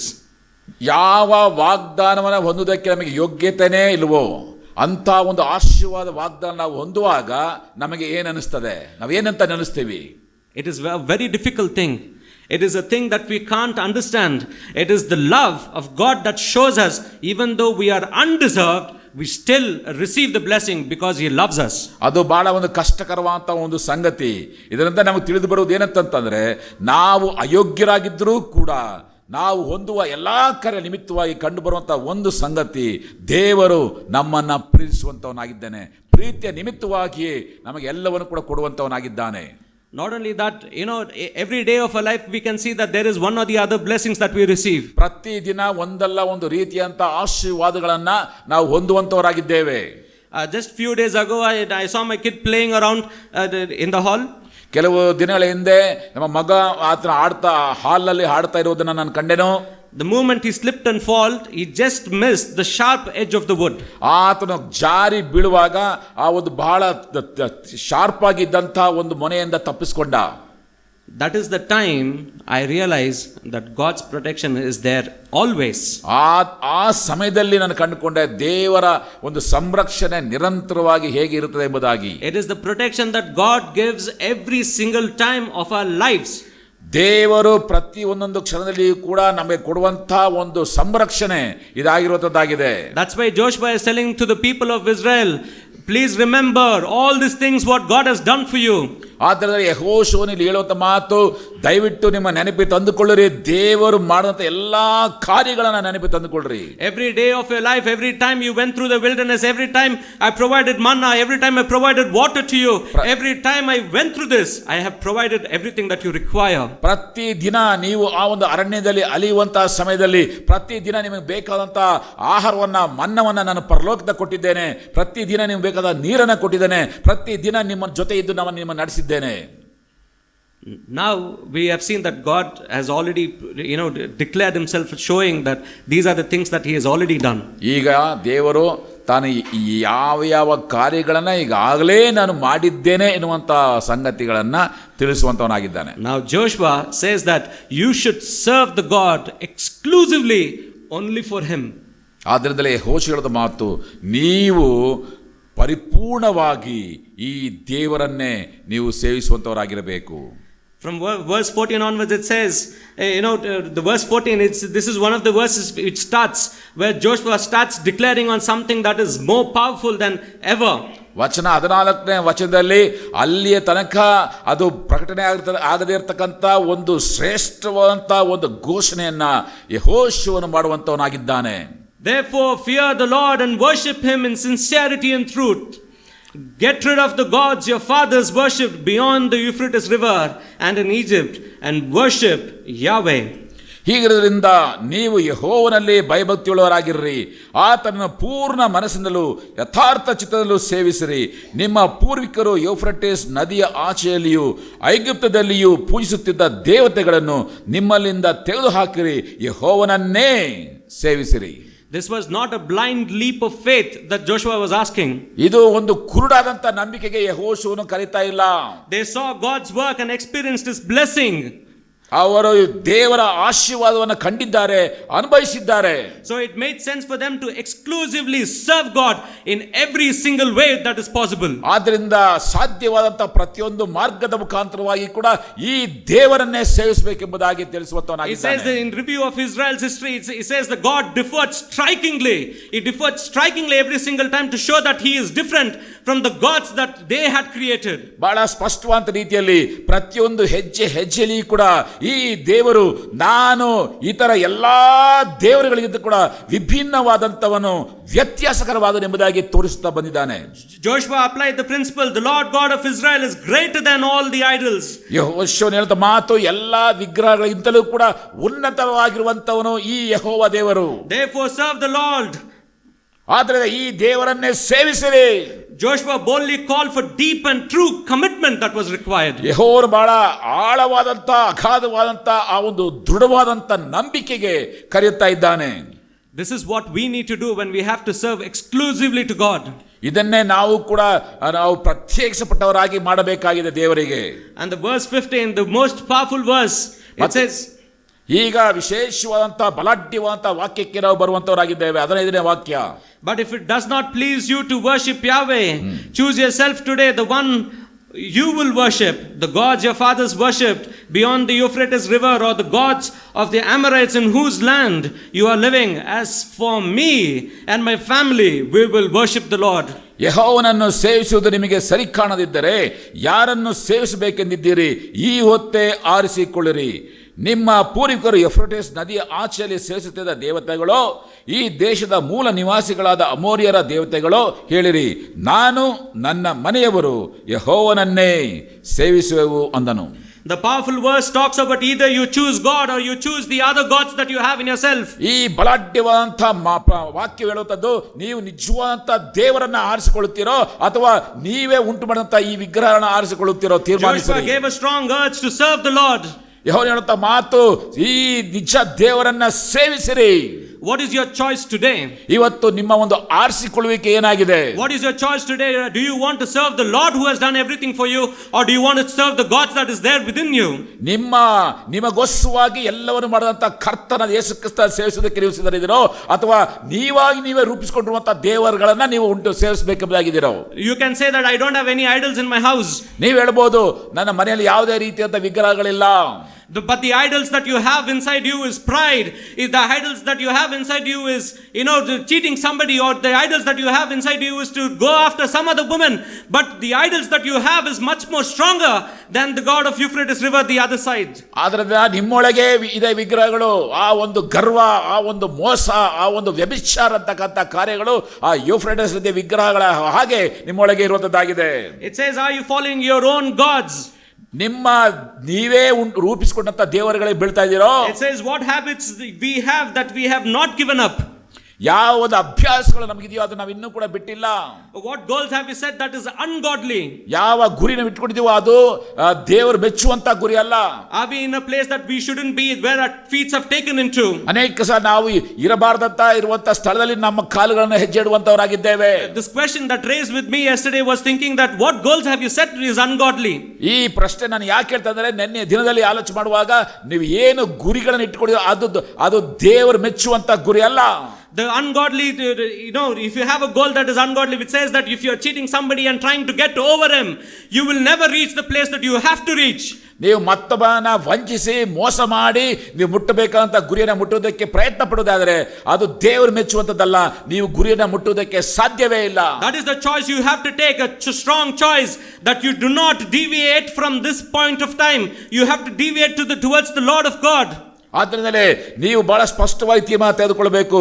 ಯಾವುದೇ ಕಾರಣಕ್ಕೂ ನಿಮ್ಮ ಮಾರ್ಗವನ್ನು ಬದಲಾಯಿಸದೆ ನಿಮ್ಮ ಮಾರ್ಗವೆಲ್ಲೂ ಕೂಡ ದೇವರ ಕಡೆಗೆ ನಡೆಸುವಂತ ಮಾರ್ಗವಾಗಿರಬೇಕು. If you can see that Daniel made a choice, he made a choice and he drew a line telling that he will never cross that line. Not only that, he made the kings cross to his line. ದಾನಿಯೇಲನು ಕೂಡ ಒಂದು ತೀರ್ಮಾನ ಮಾಡಿಕೊಂಡ. ಆತನು ತಾನೇ ಒಂದು ಮೇರೆಯನ್ನು ಹಾಕಿಕೊಂಡು ಯಾವುದೇ ಕಾರಣಕ್ಕೂ ಈ ಒಂದು ಮೇರೆಯನ್ನು ನಾನು ದಾಟುವುದಿಲ್ಲ ಎಂಬುದಾಗಿ ತೀರ್ಮಾನಿಸಿದ. ಮತ್ತು ಆ ಸಮಯದಲ್ಲಿ ಅರಸನೇ ಆ ಒಂದು ದಾಟಿ ಬರುವ ಹಾಗೆ ಆತನು ಮೇರೆಯನ್ನು ಹಾಕಿದ್ದ. Some feel the life of God is a bad choice. ಅನೇಕರು ಆಲೋಚನೆ ಮಾಡ್ತಾರೆ ದೇವರನ್ನು ಆರಿಸಿಕೊಂಡಿದ್ದು ಒಂದು ತಪ್ಪಾದಂತ ಆರಿಸಿಕೊಳ್ಳುವಿಕೆ ಎಂಬುದಾಗಿ. But what do they compare it to? ಆದರೆ ಅದನ್ನು ಯಾವುದಕ್ಕೆ ಹೋಲಿಸ್ತಾರೆ? Being in God is a bad choice for some of them. ಅನೇಕರಿಗೆ ದೇವರ ಸಮ್ಮುಖದಲ್ಲಿರುವಂತದ್ದು ಒಂದು ತಪ್ಪಾದಂತ ತೀರ್ಮಾನ. This is one of my, I told uncle long time back about one of the things that the very first time my Vadna got married, uncle had come in to preach in Bluff. ನಮ್ಮ ಅಕ್ಕನ ಮಗಳಿಗೆ ಮದುವಾದಂಥ ಸಮಯದಲ್ಲಿ ನಾನು ಬ್ಲಫ್ನಲ್ಲಿ ಪ್ರಸಂಗ ಮಾಡೋಕ್ಕೆ ನಾನು ಹೋಗಿದ್ದೆ. My mother was telling he is a pastor. ಆಗ ಅವರ ತಾಯಿ ಹೇಳ್ತಿದ್ರು ಇವರು ಪಾಸ್ಟರ್ ಎಂಬುದಾಗಿ. And she was telling him, okay, once the service is finished, make sure that we will go meet him and come. ಈ ಒಂದು ಕೂಟ ಆದ ಮೇಲೆ ನೀವು ಅವ್ರನ್ನ ಭೇಟಿಯಾಗಿ ಬರಬೇಕು ಎಂಬುದಾಗಿ ನೀನು ಮಾಡು ಎಂಬುದಾಗಿ ಹೇಳಿ ತಾಯಿ ನಮ್ಮ ಸಹೋದರಿಗೆ ಹೇಳ್ತಾ ಇದ್ರು. Every mother thinks the son is evil till the time they don't go to church. ಪ್ರತಿಯೊಬ್ಬ ತಾಯಿ ಕೂಡ ಆಲೋಚನೆ ಮಾಡುವಂಥದ್ದು ಅವನು ಚರ್ಚ್ಗೆ ಹೋಗದೆ ಇದ್ರೆ ಮಗ ಕೆಟ್ಟು ಹೋಗಿದ್ದಾನೆ ಎಂಬುದಾಗಿ. And I was in my mind, I was thinking that if I have to meet him, he will talk about God and he will give me all kind of things that is unnecessary. Then I have to just sit there and listen to him, and then it was just no point at that point of time. So ನಾನು ಆಲೋಚನೆ ಮಾಡ್ತಾ ಬರ್ತಿದ್ದೆ, ಅವ್ರ ಹತ್ರ ಹೋಗಿ ಕುತ್ಕೊಂಡ್ರೆ ಅವರು definite ಆಗಿ ದೇವರ ವಿಷಯ ಮಾತಾಡ್ತಾರೆ, ನಾನು ಏನು ಮಾತಾಡೋಕ್ಕಾಗಲ್ಲ, ಸುಮ್ಮನೆ ಕುಳಿತುಕೊಂಡು ಅವ್ರು ಹೇಳೋದನ್ನೆಲ್ಲ ಕೇಳ್ತಾ ಕುತ್ಕೋಬೇಕಾಗ್ತದೆ. I told in my mind, the moment he finishes prayer, I am out of that place and I will be somewhere far away that nobody finds me, either him or my mother or anybody in the family. So ನಾನು ತೀರ್ಮಾನ ಮಾಡಿದ್ರೆ ನಾನು ಕೂಟ ಮುಗಿದ ತಕ್ಷಣ ಮುಗಿಯೋಕೆ ಮುಂಚೆ ದೂರ ಓಡೋಕೆ ಯಾರ ಕೈಗೂ ಸಿಕ್ಕಬಾರ್ದು, ಅವ್ರ ಕೈಲಿ ಸಿಕ್ಕಬಾರ್ದು, ತಾಯಿ ಕಡೆಗೂ ಸಿಕ್ಕಬಾರ್ದು ಎಂಬುದಾಗಿ. I ran that day. Nobody found me. ಆವತ್ತು ಓಡೋಗಿದ್ರು, ಮತ್ತೆ ಅವತ್ತು ಯಾರು ಕೂಡ ಸಿಕ್ಕಲಿಲ್ಲ, ಯಾರ ಕೈಲೂ ಸಿಕ್ಕಾಕೊಳ್ಳಿಲ್ಲ. Still a surprise that I'm standing next to him and I'm still sharing the gospel. ಇವತ್ತು ನಿಜವಾಗಿ ಕೂಡ ನನಗೆ ಆಶ್ಚರ್ಯ ಆಗ್ತದೆ, ಅವ್ರ ಪಕ್ಕದಲ್ಲಿ ನಿಂತು ನಾನು ವಾಕ್ಯವನ್ನು ಸಾರುವಂತದ್ದು ಹೇಗೆ ಎಂಬುದಾಗಿ ನೋಡುವಾಗ ಆಶ್ಚರ್ಯ ಆಗ್ತದೆ. That is the biggest surprise of my life, telling that how I used to go to graveyard and study, telling that I wanted to become one of the greatest computer science engineer and I wanted to be there amongst the top. ಹೇಗೆ ನಾನು ಸಮಾಧಿಗೆ ಹೋಗಿ ಸಮಾಧಿಯಲ್ಲಿ ನಾನು ಓದ್ತಾ ಇದ್ದೆ, ಏನಂತ ನಾನು ಕಂಪ್ಯೂಟರ್ ಇಂಜಿನಿಯರ್ಸ್ ನಾನು ಬಹಳ ಉನ್ನತವಾಗಿ ನಾನು ಬರಬೇಕೆಂಬುದಾಗಿ ನಾನು ಓದ್ತಾ ಇದ್ದಂಥ ವ್ಯಕ್ತಿ ನಾನು ಆಗಿದ್ದೆ. I had a dream of becoming somebody that that was not even there. I was thinking, okay, if I start this one now, I have to end somewhere else. ನಾನು ಇನ್ನೂ ಉನ್ನತ ಸ್ಥಿತಿಗೆ ನಾನು ಹೋಗಬೇಕೆಂಬುದಾಗಿ ಆಲೋಚನೆ ಮಾಡಿದಂಥ ವ್ಯಕ್ತಿ ಆಗಿದ್ದೆ. That was the goal that I had, which was ungodly.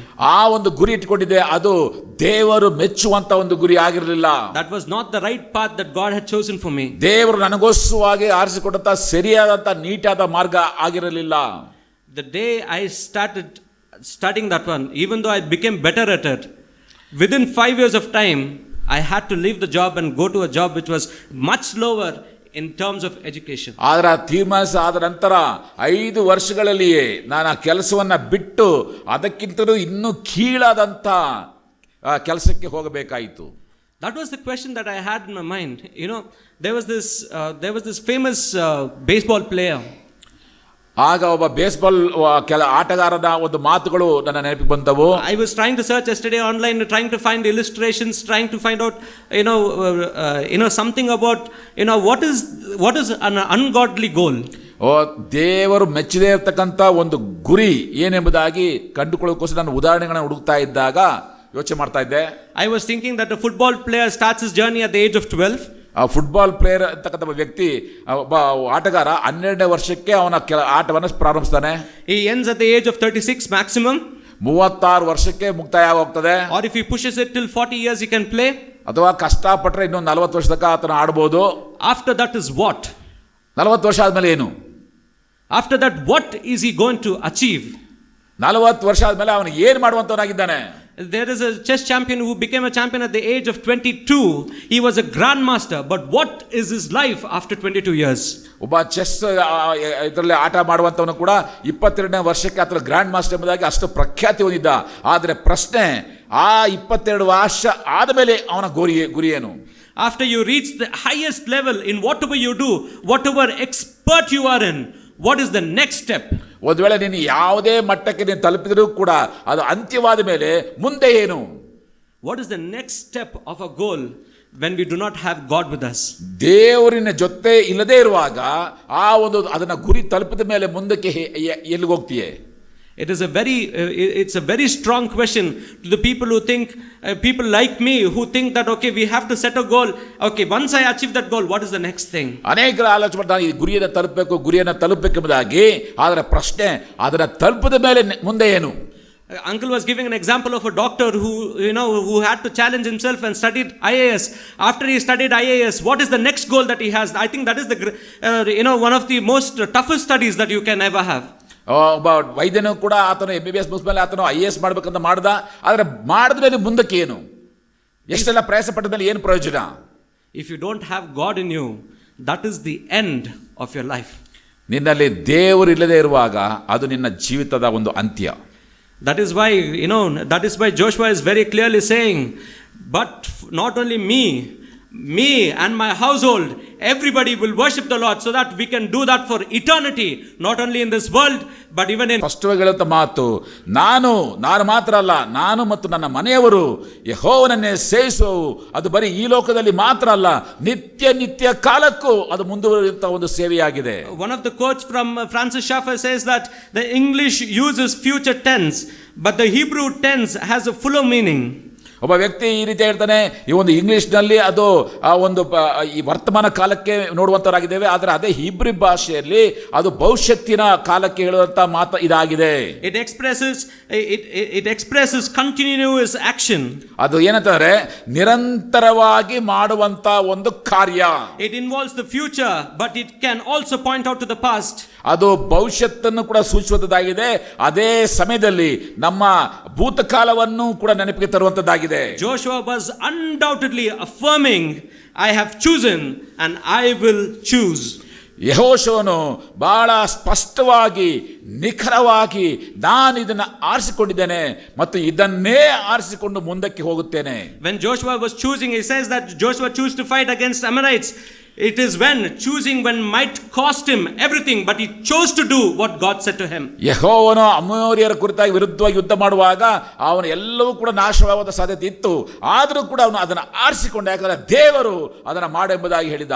Not only that, he rejected the golden calf because it could be satisfied with his flesh and mind, but he rejected it and he chose God.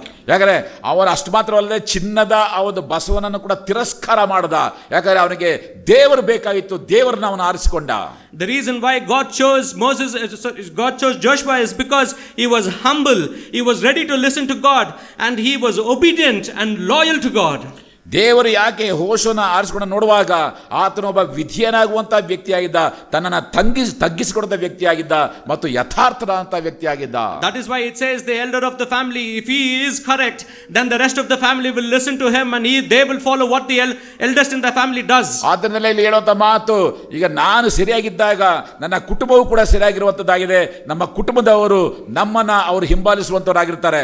Not only that, we need to remember that every time we make a move and if it impacts the family, that belongs to that thing is on us for not doing the right thing.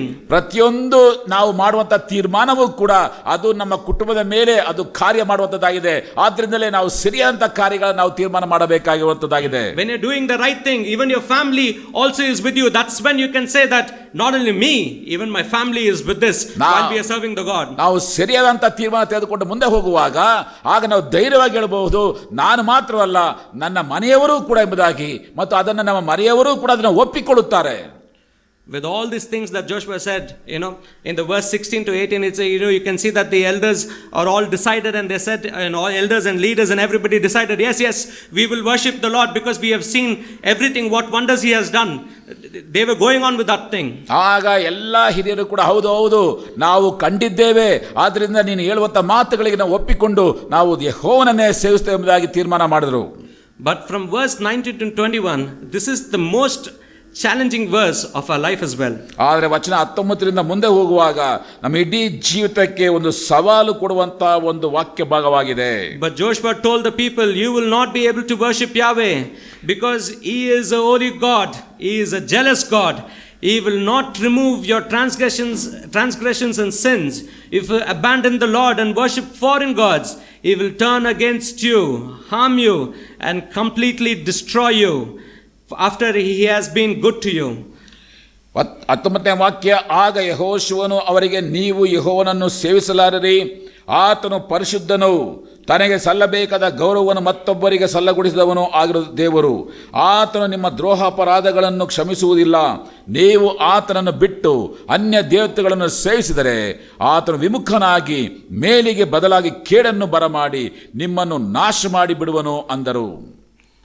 You can understand that, this is a commitment that we need to hold strong. ಈ ಒಂದು ತೀರ್ಮಾನವನ್ನು ಬಹಳ ಸ್ಪಷ್ಟವಾಗಿ ನಾವು ತೆಗೆದುಕೊಳ್ಳಬೇಕಾಗಿದೆ. The commitment is not that we stand, we keep both our legs in two different boats and try to sail it across. ನಮ್ಮದು ತೀರ್ಮಾನ ಎರಡು ದೋಣಿಯಲ್ಲಿ, ಒಂದು ಕಾಲು ಒಂದು ದೋಣಿಯಲ್ಲಿ ಇನ್ನೊಂದು ಕಾಲು ಇನ್ನೊಂದು ದೋಣಿ ಇಟ್ಟು ನಾವು ಯಾತ್ರೆಯಲ್ಲಿ ಹೋಗುವಂತ ಜೀವಿತ ಆಗಿರಬಾರದು. Whenever God helps us, whenever God is around us, we act, we try to say that, oh yes Lord, we will worship you, and within a week's time we are back again to our old track. ದೇವರ ಸನ್ನಿಧಾನದಲ್ಲಿ ಇರುವಂತಹ ಸಮಯದಲ್ಲಿ ನಾವು ಹೌದು ದೇವರೇ, ನಾವು ನಿನ್ನನ್ನೇ ಆರಿಸ್ತೇವೆ ಎಂಬುದಾಗಿ ನಾವು ಒಪ್ಪಿಕೊಳ್ಳುತ್ತೇವೆ. ಆದ್ರೆ ಅದರಿಂದ ದೂರ ಹೋದ ತಕ್ಷಣನೇ ನಮ್ಮದೇ ಆದಂತಹ ದಾರಿಯಲ್ಲಿ ನಾವು ಹೋಗುವಂತವರಾಗಿರುತ್ತೇವೆ. That's why Joshua makes a very strong sentence. He says that He will not remove your transgressions or sins when He has been good to you. ಆದ್ದರಿಂದಲೇ ಯೆಹೋಶುವ ಹೇಳುತ್ತ ಮಾತು, ನಿಮ್ಮ ದ್ರೋಹಾಪರಾಧಗಳನ್ನು ಆತನು ಕ್ಷಮಿಸುವುದಿಲ್ಲ. ನೀವು ಆತನನ್ನು ಬಿಟ್ಟು ಅನ್ಯ ದೇವತೆಗಳನ್ನು ಸೇವಿಸಿದರೆ ಆತನು ವಿಮುಖನಾಗಿ ಮೇಲಿಗೆ ಬದಲಾಗಿ ಕೇಡನ್ನೇ ನಿಮಗೆ ಬರಮಾಡುತ್ತಾನೆ. We have to be very careful when we decide to worship God. He does not want lukewarm people to be around. ಕರ್ತನನ್ನು ಆರಾಧನೆ ಮಾಡುತ್ತೆ ಎಂಬುದಾಗಿ ನಾವು ತೀರ್ಮಾನಿಸುವಂತ ಸಮಯದಲ್ಲಿ ನಾವು ಉಗುರು ಬೆಚ್ಚಗಿನ ವ್ಯಕ್ತಿಗಳಾಗಿರ್ಬೇಕೆಂಬುದಾಗಿ ದೇವರು ಯಾವತ್ತೂ ಕೂಡ ಬಯಸುವುದಿಲ್ಲ. We need to keep our hearts and minds, and we have to keep our hearts ready and say that we will serve the Lord. Not only saying that we will serve the Lord, we have to be strong in whatever commitments that we have. ನಾವು ದೇವರನ್ನ ಸೇವಿಸ್ತೇವೆ ಎಂಬುದಾಗಿ ಹೇಳುವಾಗ ನಮ್ಮ ಹೃದಯದಲ್ಲಿ ಬಹಳ ದೃಢವಾಗಿ ತೀರ್ಮಾನ ಮಾಡಿಕೊಳ್ಳಬೇಕು. ಅಷ್ಟು ಮಾತ್ರ ಅಲ್ಲದೆ ಯಾವ ಒಂದು ತೀರ್ಮಾನ ಮಾಡಿಕೊಂಡಿದ್ದೇವೋ ಅದನ್ನ ಬಹಳ ಬಲಾಢ್ಯವಾಗಿ ನಾವು ಹಿಡಿದವರಾಗಿರಬೇಕು. As Dimpu, today Adesh was going on today about Ezekiel. This one strong point that he made at the end. He said that God had forgotten about all the shepherds who were actually taking care of the sheep. ಈ ಎಜ್ಕೇಲನ ಪುಸ್ತಕ ನಾವು ಬೆಳಗ್ಗೆ ಧ್ಯಾನ ಮಾಡುವಾಗ ಆ ಒಂದು ಕುರುಬರನ್ನೆಲ್ಲರನ್ನು ಕೂಡ ದೇವರು ಆತನು ಮರೆತು ಬಿಟ್ಟ ಎಂಬುದನ್ನು ನೋಡುತ್ತೇವೆ. That's because they were false prophets, and God does not require unholy commitment. ಯಾಕಂದ್ರೆ ಅವರೆಲ್ಲರೂ ಕೂಡ ಸುಳ್ಳಾದಂತ ಮತ್ತೆ ಪರಿಶುದ್ಧತೆ ಇಲ್ಲದೆ ಇರತಕ್ಕಂತ ಒಂದು ಒಡಂಬಡಿಕೆ ಮಾಡಿಕೊಂಡಂತ ಕುರುಬರಾಗಿದ್ದರು. That's why God says, I will take care of my own sheep. ಆದ್ದರಿಂದ ದೇವರ ಮಾತು, ನನ್ನ ಕುರಿಗಳ ಕುರಿತಾಗಿ ನಾನೇ ಜವಾಬ್ದಾರಿ ಹೊತ್ತುಕೊಳ್ಳುತ್ತೇನೆ. But when we are serving the Lord, when everybody is ready to serve the Lord, this is only not us or not anybody who is sitting here, but everybody in this place who says that I will serve the Lord will need to have the commitment that they should have. ಆದ್ರಿಂದ ದೇವರನ್ನ ಸೇವಿಸಬೇಕಾಗಿ ಹೇಳುವಂತ ನಾವುಗಳಾಗಲಿ ಬೇರೆ ಯಾರೇ ಆಗಿರಲಿ, ನಾವು ಆ ಒಂದು ತೀರ್ಮಾನ ಮಾಡಿಕೊಂಡ ಮೇಲೆ ಅದನ್ನು ನಾವು ಘಂಟಾಘೋಷವಾಗಿ ಘೋಷಿಸಿ ಅದಕ್ಕೆ ನಾವು ದೃಢವಾಗಿ ಹಿಡಿದವರಾಗಿರಬೇಕು.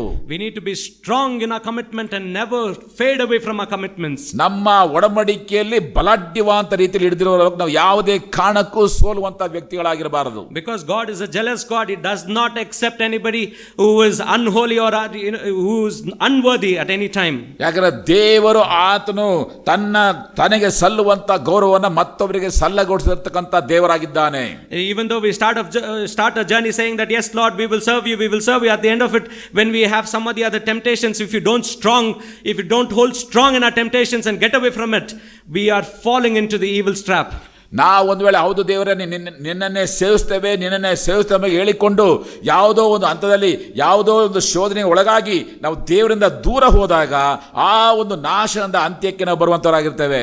So verse 22 to 28 it talks about the people, all the elders and leaders and everybody there declaring that we will worship the Lord because he has shown us what he has done, and we will follow him. 22ರಿಂದ 28ನೇ ವಾಕ್ಯ ನೋಡುವಂತ ಸಮಯದಲ್ಲಿ ಆಗ ಎಲ್ಲ ಹಿರಿಯರು ಕೂಡ ಹೌದು ನಾವು ದೃಢವಾಗಿ ತೀರ್ಮಾನ ಮಾಡಿಕೊಳ್ಳುತ್ತೇವೆ, ಯಾಕಂತಂದ್ರೆ ಆತನು ಯಾರು ಎಂತವನೆಂಬುದಾಗಿ ನಮಗೆ ಈಗಾಗಲೇ ಎಲ್ಲವನ್ನು ಕೂಡ ತೋರಿಸಿಕೊಟ್ಟಿದ್ದಾನೆ. So this is what Joshua has been telling the whole time to the people of Israel. Don't choose your own gods, because there is only one God, and he is a great God, and he is always with you. ಇದನ್ನೇ ಯೆಹೋಶುವ ಹೇಳುತ್ತ ಮಾತು, ನೀವು ನಿಮ್ಮದೇ ಆದಂಥ ದೇವರುಗಳನ್ನ ಆರಿಸಿಕೊಳ್ಳಬೇಡ್ರಿ, ಒಬ್ಬನೇ ದೇವರು, ಆತನು ಬಲಾಢ್ಯನಂತ ದೇವರಾಗಿದ್ದಾನೆ, ಆ ದೊಡ್ಡ ದೇವರನ್ನು ಮಾತ್ರವೇ ನೀವು ಆರಿಸಿಕೊಳ್ಳಿರಿ. And finally, I want to conclude this message by a small illustration about a person who choose God. ಕೊನೆಯದಾಗಿ ಒಂದು ಉದಾಹರಣೆಯನ್ನು ಕೊಟ್ಟು ಒಬ್ಬ ವ್ಯಕ್ತಿ ಹೇಗೆ ದೇವರನ್ನ ಆರಿಸಿಕೊಂಡನು ಎಂಬುದಾಗಿ ನಾನು ತಿಳಿಸೋದಕ್ಕೆ ಇಷ್ಟಪಡುತ್ತೇನೆ. We can many of you would have heard about David Livingstone. ನೀವು ಡೇವಿಡ್ ಲಿವಿಂಗ್ಸ್ಟನ್ ಅಂತಕ್ಕಂಥ ದೇವರ ಸೇವಕರ ಕುರಿತಾಗಿ ನೀವು ಕೇಳಿರಬಹುದು. In 1813, this person, David Livingstone, I will give you the background of his, and I will tell you how he ended his life. 1813ರಲ್ಲಿ ಈ David Livingston ಆತನ ಹಿನ್ನೆಲೆ ಏನಾಗಿತ್ತು ಮತ್ತು ಆತನ ಅಂತ್ಯ ಏನಾಗಿತ್ತು ಎಂಬುದಾಗಿ ನಾನು ತಿಳಿಸೋದಕ್ಕೆ ಇಷ್ಟಪಡುತ್ತೇನೆ.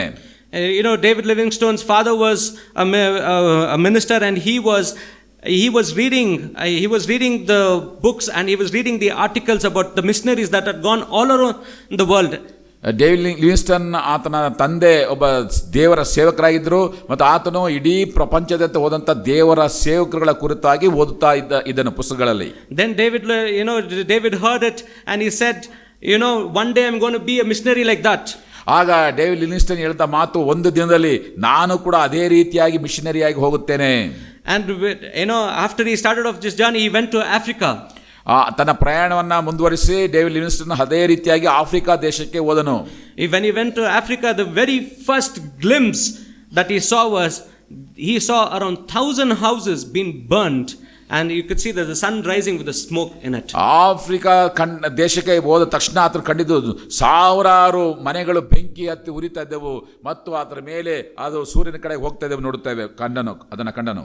And he made sure that he stood there and started his missionary. ಅಲ್ಲಿ ಆ ಸ್ಥಳದಲ್ಲಿ ನಿಂತು ತನ್ನ ಸೇವೆಯನ್ನ ಆತನು ಪ್ರಾರಂಭ ಮಾಡಿದನು. Not only that, he took his wife with him. ಅದು ಮಾತ್ರ ಅಲ್ಲ, ತನ್ನ ಹೆಂಡತಿಯನ್ನು ಕೂಡ ಕರೆದುಕೊಂಡು ಹೋದನು. Then he took his kids with him. ತನ್ನ ಮಕ್ಕಳನ್ನು ಕರೆದುಕೊಂಡು ಹೋದನು. His kids and his wife could not cope up with the temperature. They could not cope up with the diseases that was there in Africa. ಅಲ್ಲಿರ್ತಕ್ಕಂಥ ಹವಾಮಾನಕ್ಕಾಗಲಿ ಅಲ್ಲಿರ್ತಕ್ಕಂಥ ಕಾಯಿಲೆಗಳನ್ನು ಎದುರಿಸೋದಕ್ಕೆ ಅವರ ಕೈಲಿ ಆಗಲಿಲ್ಲ. So he sent his wife and children away. He said that you please go now. I will continue with this ministry. ಆಗ ತನ್ನ ಹೆಂಡತಿ ಮಕ್ಕಳಿಗೆ ನೀವು ಹಿಂದಕ್ಕೆ ಹೊರಟು ಹೋಗ್ರಿ, ನಾನು ಈ ಸೇವೆಯಲ್ಲಿ ನಾನು ಮುಂದೆ ಹೋಗ್ತೀನಿ ಎಂಬುದಾಗಿ ಹೇಳ್ದ.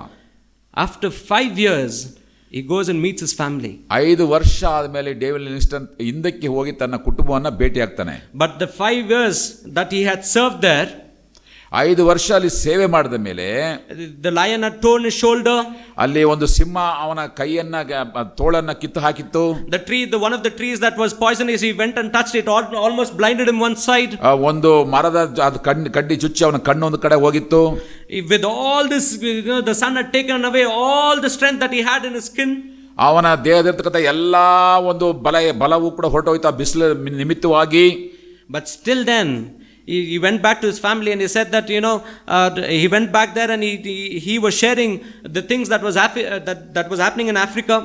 ಆತನು ಹೋಗಿ ತನ್ನ ಮನೆಯ ಜೊತೆಯಲ್ಲಿ ಆಫ್ರಿಕಾ ದೇಶದಲ್ಲಿ ನಡೀತಿರುವಂತ ಕಾರ್ಯಗಳನ್ನ ಹೇಳುವಾಗ, then he told his wife, I cannot stay here any longer. My heart is in Africa. I need to serve. I need to go back to do missionary. ಆ ಹೇಳಿದ ಮಾತು ತಿರುಗಿ ತನ್ನ ಹೆಂಡತಿ, ನಾನು ಇಲ್ಲಿರಕ್ಕೆ ಆಗೋದಿಲ್ಲ, ತಿರುಗಿ ನಾನು ಹಿಂದಕ್ಕೆ ಆಫ್ರಿಕಾ ದೇಶಕ್ಕೆ ಹೋಗಲೇಬೇಕು, ಅಲ್ಲಿ ನನ್ನ ಹೃದಯವೆಲ್ಲವೂ ಅಲ್ಲೇ ಇದೆ, ನಾನು ಹೋಗಿ ಸೇವೆ ಮಾಡಲೇಬೇಕು ಎಂಬುದಾಗಿ ಹೇಳ್ದ. He went back to Africa. ಆತನು ತಿರುಗಿ ಹಿಂದಕ್ಕೆ ಆಫ್ರಿಕಾ ದೇಶಕ್ಕೆ ಹೋದ. Few days later, while he was serving ministry, his wife came.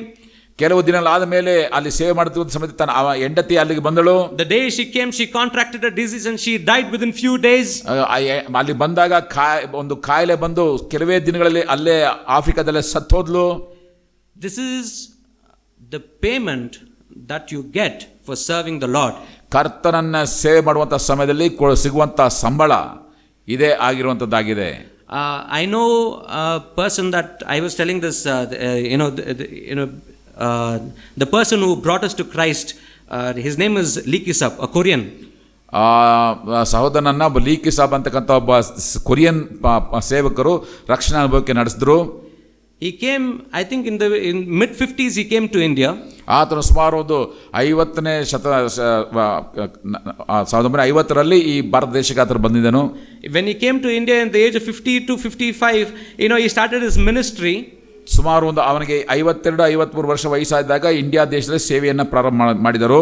His ministry costed him his wife, it costed him his family, it costed him all his wealth. ಆತನ ಸೇವೆ ಅವನ ಹೆಂಡತಿಯನ್ನ ಮತ್ತು ಅವನ ಇಡೀ ಕುಟುಂಬವನ್ನ ಮತ್ತು ಅವನ ಎಲ್ಲಾ ಆಸ್ತಿಯೂ ಕೂಡ ಹೋಗುವಂತೆ ಮಾಡಿತ್ತು. But he built 107 churches in India and he passed away. ಆದರೂ ಕೂಡ ಅವನು 107 ಸಭೆಗಳನ್ನ ಭಾರತದಲ್ಲಿ ಸ್ಥಾಪಿಸಿ ಇಲ್ಲೇ ಕರ್ತನಲ್ಲಿ ನಿದ್ರೆ ಹೋದನು. Can we have a challenge like that? ಇಂಥ ಒಂದು ಸವಾಲನ್ನ ನಾವು ಮುಂದೆ ಇಟ್ಟುಕೊಳ್ಳೋಕೆ ಸಾಧ್ಯತೆ ಇದೆಯಾ? That is what I was thinking about Livingstone. The moment his wife came in, he should be very happy that he has a companion to talk to. David ಲಿವಿಂಗ್ಸ್ಟನ್ಗೆ ತನ್ನ ಹೆಂಡತಿ ಬಂದ ತಕ್ಷಣ ಅವನಿಗೆ ಒಂದೊಳ್ಳೆ ಸಂತೋಷವಾಗಿರ್ಬೋದು, ನನ್ನ ಹೆಂಡತಿ ಬಂದು ನನಗೆ ಸಂಗಾತಿ ಇದ್ದಾಳೆ ಎಂಬುದಾಗಿ. But he lost her as soon as she came in. ಆದರೆ ಬಂದ ತಕ್ಷಣವೇ ಆಕೆಯನ್ನ ಅವನು ಕಳಕೊಂಡನು. Not only that, he said, okay, now this is over, let me continue with my ministry again. ಮತ್ತೆ ಆತನು ಆಯಿತು, ಎಲ್ಲ ನಡೆದು ಹೋಯಿತು, ತಿರುಗಿ ನನ್ನ ಸೇವೆಯಲ್ಲಿ ಮುಂದಕ್ಕೆ ಹೋಗ್ತೇವೆ ಎಂಬುದಾಗಿ ಸೇವೆಯನ್ನು ಮುಂದುವರಿಸಿದ. He went on with his ministry and he couldn't cope. One day when he went far away for ministry, he said, my body is not able to take it, please take me back home. ಒಂದು ದಿನದಲ್ಲಿ ಆತನು ಹೇಳ್ತ ಮಾತು, ನನ್ನ ಕೈಲಿ ಈಗ ಆಗ್ತಾನೆ ಇಲ್ಲ, ನಾನು ಬಹಳ ಬಲಹೀನನಾಗಿದ್ದೇನೆ, ನಾನು ಹಿಂದಕ್ಕೆ ಮನೆಗೆ ತೆಗೆದುಕೊಂಡು ಹೋಗು ಎಂಬುದಾಗಿ. So when he came back home, they said they were about to put him on the bed. ಮನೆಗೆ ಬಂದ ಮೇಲೆ ಅವನನ್ನ ಬೆಡ್ಡಲ್ಲೇ ಹಾಕಬೇಕೆಂಬ ಆಲೋಚನೆ ಮಾಡಿದ್ರು. But he said, no, I just want to pray for 5 minutes before I could go to bed. ಆತನು ಹೇಳಿದ ಮಾತು, ನಾನು ಬೆಡ್ಗೆ ಹೋಗಕ್ಕೆ ಮುಂಚೆ ನಾನು ಒಂದು 5 ನಿಮಿಷ ನಾನು ಪ್ರಾರ್ಥನೆ ಮಾಡಬೇಕೆಂಬುದಾಗಿ ಹೇಳಿದನು. When he sat for prayer, ಪ್ರಾರ್ಥನೆಗಾಗಿ ಕುಳಿತುಕೊಂಡನು. He left the way how he started his ministry. He went to God the same way, kneeling down. ಆತನು ಮೊಣಕಾಲಾಕಿ ಪ್ರಾರ್ಥನೆ ಮಾಡುವ ಭಂಗಿಯಲ್ಲಿಯೇ ಯಾವ ರೀತಿಯಲ್ಲಿ ತನ್ನ ಸೇವೆಯನ್ನು ಪ್ರಾರ್ಥನೆಯಲ್ಲಿ ಪ್ರಾರಂಭ ಮಾಡಿದನೋ ಅದೇ ರೀತಿಯಾಗಿ ಪ್ರಾರ್ಥನೆಯ ಭಂಗಿಯಲ್ಲಿಯೇ ತನ್ನ ಜೀವಿತವನ್ನು ಕೂಡ ಅಂತ್ಯ ಮಾಡಿದ. That is the term which says, Joshua, when he says that I and my family will serve the Lord, that is the term which references to these kind of people who gave their heart and soul to the Lord. ನಾನು ಮತ್ತು ನನ್ನ ಮನೆಯವರು ಯೆಹೋವನನ್ನೇ ಸೇವಿಸು ಎಂಬುದಾಗಿ ಭಕ್ತ ಹೇಳುವಂಥ ಮಾತಿನ ಅರ್ಥ ಇಂಥ ದೇವ ಮಕ್ಕಳ ಒಂದು ಜೀವಿತದ ಮುಖಾಂತರವಾಗಿಯೇ. He and his wife gave their lives for Christ. ಆತನು ಮತ್ತು ಆತನ ಹೆಂಡತಿ ಇಬ್ಬರೂ ಕೂಡ ಕರ್ತನಿಗೆ ತಮ್ಮ ಜೀವಿತವನ್ನು ಸಮರ್ಪಣೆ ಮಾಡಿದರು. So we need to decide today whether ಇವತ್ತು ನಾವು ಒಂದು ತೀರ್ಮಾನ ಮಾಡಿಕೊಳ್ಳಬೇಕಾಗಿದೆ. the choices that we make, ಇವತ್ತು ನಾವು ತೆಗೆದುಕೊಳ್ಳುವಂಥ ಒಂದು ತೀರ್ಮಾನಗಳು, the choices that we make, whether it is right or wrong. ನಾವು ತೆಗೆದುಕೊಳ್ಳುವಂಥ ತೀರ್ಮಾನಗಳು ಸರಿಯೋ ಅಥವಾ ತಪ್ಪೋ ಎಂಬುದಾಗಿ ಆಲೋಚನೆ ಮಾಡಬೇಕಾಗಿದೆ. Because there is no satisfaction no matter how much you achieve in this world. ಈ ಲೋಕದಲ್ಲಿ ನಾವು ಎಷ್ಟೇ ನಾವು ಸಂಪಾದನೆ ಮಾಡೋದು ಕೂಡ ನಮಗೆ ತೃಪ್ತಿ ಕೊಡುವುದಕ್ಕೆ ಸಾಧ್ಯತೆ ಇಲ್ಲ. Because God is the one who gives you hope, grace and love ultimately. ಯಾಕಂದರೆ ಕೊನೆಯದಾಗಿ ನಮಗೆ ಬೇಕಾದಂಥ ಸಮಾಧಾನವನ್ನು, ಬೇಕಾದಂಥ ಪ್ರೀತಿಯನ್ನು, ನಿರೀಕ್ಷೆಯನ್ನು ದೇವರು ಒಬ್ಬನು ಮಾತ್ರವೇ ಕೊಡುವುದಕ್ಕೆ ಸಾಧ್ಯ. I want to say this, conclude with this one particular thing which I heard yesterday, and I'm going to when Abraham was ready to give Isaac as a sacrifice. ಒಂದು ಸಂಗತಿನ ಹೇಳೋದಕ್ಕೆ ಇಷ್ಟಪಡುತ್ತೇನೆ. ಅಬ್ರಾಮನು ತನ್ನ ಮಗನನ್ನ ಯಜ್ಞವಾಗಿ ಸಮರ್ಪಿಸೋದಕ್ಕೆ ಮುಂದೆ ಹೋಗುವಾಗ ತನ್ನ ಮಗನಾದ ಈಸಾಕನನ್ನ God stopped the axe. ತಕ್ಷಣವೇ ದೇವರು ಅಬ್ರಾಮನಿಗೆ ತಡೆದನು. But when Jesus Christ, the Son of God, sacrificed himself, he did not stop it. ಆದರೆ ಯೇಸು ಕ್ರಿಸ್ತನು ತನ್ನನ್ನೇ ತಾನು ಕಲ್ವರಿ ಕ್ರೂಜ್ ಮೇಲೆ ಸಮರ್ಪಣೆ ಮಾಡುವ ಸಮಯದಲ್ಲಿ ದೇವರು ತಡೆಯಲಿಲ್ಲ. Because that was the love that he had for us.